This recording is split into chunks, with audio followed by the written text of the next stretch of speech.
Bokambami ya mampinga ya likolo bozali wana pona kobatela likolo ya Amerika. Mokolo ya lelo etikali na lisi toile. Mokolo oyo tondimi litomba ya bokengi mpe bobateli ya likolo ya États-Unis. Space Command ezali bokambami ya zomi na moko ya biteni ya mampinga ya bitumba.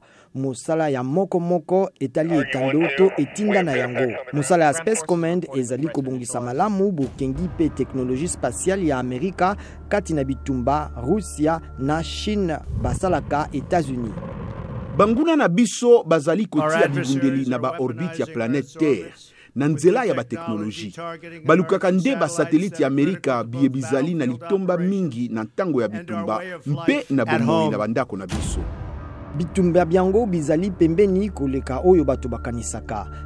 Pene ya misala ya mikolo minso banda na navigation kino ba banka.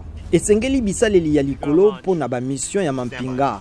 Banda botindami ya ba missile kino kozwa ba renseignement. Bakambi ya mampinga balobi ete commandement yango ekomisi bango pene na kokokisa moko na mikano ya mokonzi ya mboka. Lokola commandement moko ya bitumba, US Space Command ezali etapi ya litomba ekosala mampoko mema na bokelami ya limpinga ya espace lié likozala na bonsomi lokola loboko mosusu ya mampinga.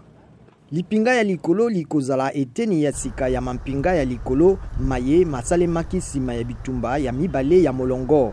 Lipinga liye likosalema esengeli yambo lindi mama na kongre po mosolo mopesama esalami na inote.